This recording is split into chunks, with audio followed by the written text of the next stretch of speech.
요한의 죽음과 물 위를 걸으심, 헤롯 안티파스의 궁전, 사치와 음모로 가득한 곳이었습니다. 분봉왕 헤롯은 예수님의 소문을 들었습니다. 병을 고치신다고, 죽은 자를 살리신다고, 엄청난 능력이 있다고 헤롯은 떨었습니다. 그의 얼굴이 창백해졌습니다. 이는 세례 요한이라 그가 신하들에게 말했습니다. 그가 죽은 자 가운데서 살아났으니 그러므로 이런 능력이 그 속에서 역사하는도다. 죄책감이었습니다. 양심의 가책, 헤롯은 요한을 죽였습니다. 그리고 그 악몽이 그를 괴롭혔습니다. 시간을 거슬러 올라갑니다. 헤롯은 동생 빌립의 아내 헤로디아와 불륜을 저질렀습니다. 그리고 자기 아내를 버리고 헤로디아와 결혼했습니다. 근친상간이자 간음이었습니다. 세례 요한은 침묵하지 않았습니다. 광야에서 왕궁까지 그의 목소리가 들렸습니다. 당신이 그 여자를 차지한 것이 옳지 않다. 진실을 말했습니다. 권력자에게도 두려워하지 않았습니다. 헤롯은 분노했습니다. 하지만 동시에 두려워했습니다. 백성들이 요한을 선지자로 여겼기 때문입니다.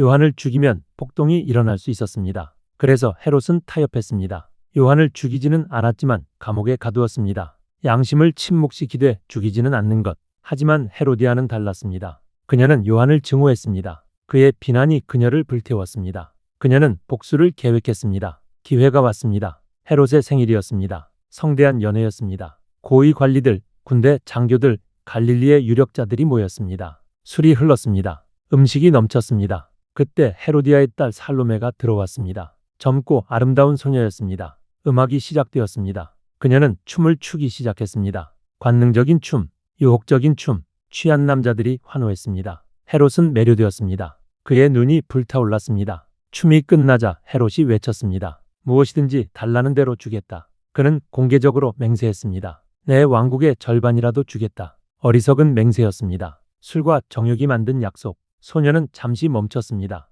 그리고 어머니에게 달려갔습니다. 헤로디아의 눈이 번뜩였습니다. 바로 이 순간이었습니다. 복수의 순간. 세례 요한의 머리를 소반에 얹어 달라고 하라. 그녀가 속삭였습니다. 살로메는 헤롯에게 돌아왔습니다. 그녀의 목소리는 차갑고 명확했습니다. 세례 요한의 머리를 소반에 얹어 여기서 내게 주소서.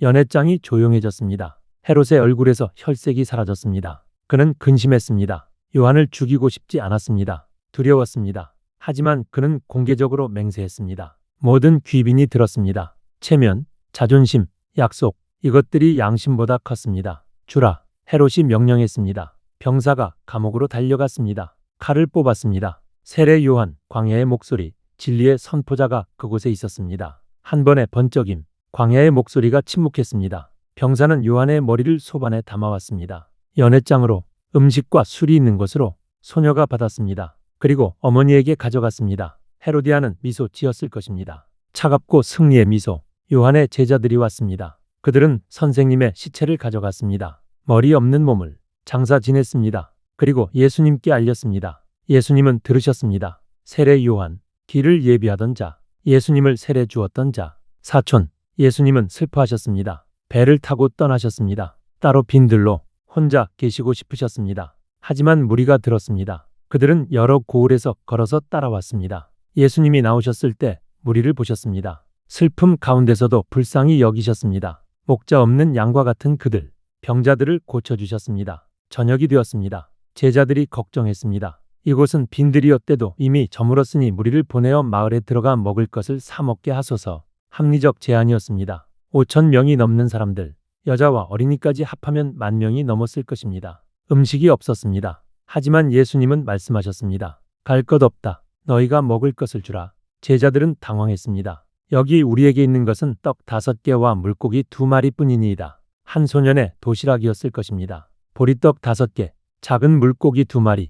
10,000명에게는 아무것도 아니었습니다. 그것을 내게 가져오라. 예수님은 무리를 잔디 위에 앉히셨습니다. 질서 있게 떡과 물고기를 가지셨습니다. 하늘을 향해 축사하셨습니다. 감사하셨습니다. 그리고 떼기 시작하셨습니다. 기적이 일어났습니다. 떡을 떼는데 없어지지 않았습니다. 계속 나왔습니다. 물고기도 마찬가지였습니다. 제자들이 무리에게 나누어 주었습니다. 계속 모든 사람들이 먹었습니다. 배불리 먹었습니다. 그리고 남았습니다. 12바구니 가득. 시작했던 것보다 더 많았습니다. 5,000명이 배불리 먹었습니다. 여자와 어린이는 제외하고. 예수님은 즉시 제자들을 재촉하셨습니다. 배를 타고 건너편으로 가라. 서두르셨습니다. 왜일까요? 사람들이 흥분했습니다. 이분을 왕으로 삼자. 정치적 메시아를 원했습니다. 빵을 주는 왕을, 로마를 몰아낼 왕을.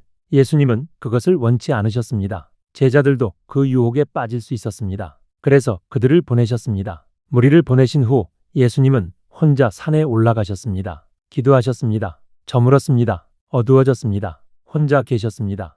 호수에서는 제자들이 고생하고 있었습니다. 바람이 거슬렀습니다. 물결이 배를 쳤습니다. 그들은 노를 저었습니다. 힘들게 시간 동안 밤사경 새벽 3시에서 6시 사이 가장 어두운 시간. 갑자기 그들은 보았습니다. 물 위에 누군가가 걷고 있었습니다. 다가오고 있었습니다. 유령이다. 그들이 소리쳤습니다. 공포에 떨었습니다. 하지만 음성이 들렸습니다. 친숙한 음성.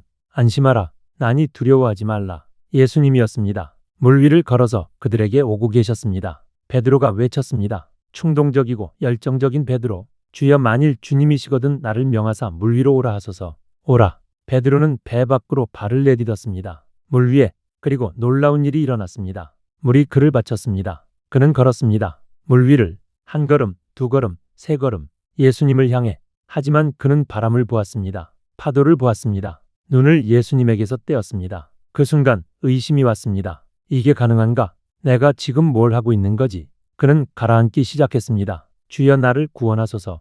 즉시 예수님의 손이 나왔습니다. 그를 붙잡으셨습니다. 믿음이 작은 자여 왜 의심하였느냐? 부드러운 책망이었습니다. 베드로는 시작했습니다. 용기가 있었습니다. 하지만 눈을 돌렸습니다. 의심했습니다. 그들이 배에 함께 오르자 바람이 그쳤습니다. 갑자기 고요해졌습니다. 배에 있던 사람들이 예수님께 절했습니다. 진실로 하나님의 아들이로소이다. 그들은 깨달았습니다. 이분은 단순한 선생이 아닙니다. 선지자 이상입니다. 자연도 순종하는 분, 바람도 물도 복종하는 분. 그들은 게네사렛 땅에 도착했습니다. 소문이 빠르게 퍼졌습니다. 사람들이 병자들을 데려왔습니다. 그들은 단 한 가지만 간청했습니다. 예수의 옷자락에라도 손을 대게 하소서. 믿음이었습니다. 단순한 믿음, 만지기만 해도 낫는다는 믿음. 그리고 그렇게 되었습니다. 손을 대는 자마다 나았습니다. 다 나았습니다. 요한은 죽었습니다. 악의 승리처럼 보였습니다. 헤롯과 헤로디아가 이긴 것 같았습니다. 진리의 목소리가 침묵당했습니다. 하지만 예수님은 계속 사역하셨습니다. 슬픔 가운데서도 무리를 불쌍히 여기셨습니다. 5,000명을 먹이셨습니다. 물 위를 걸으셨습니다. 병자를 고치셨습니다. 어둠은 빛을 이길 수 없습니다. 죽음은 생명을 막을 수 없습니다. 요한은 죽었지만 그의 메시지는 살아 있었습니다. 그는 흥하여야 하겠고 나는 쇠하여야 하리라. 예수님은 흥하고 계셨습니다. 그리고 곧 요한처럼 예수님도 죽으실 것입니다. 하지만 그것이 끝이 아닐 것입니다. 부활이 올 것입니다. 물 위를 걸으신 분, 죽음도 이길 수 있습니다.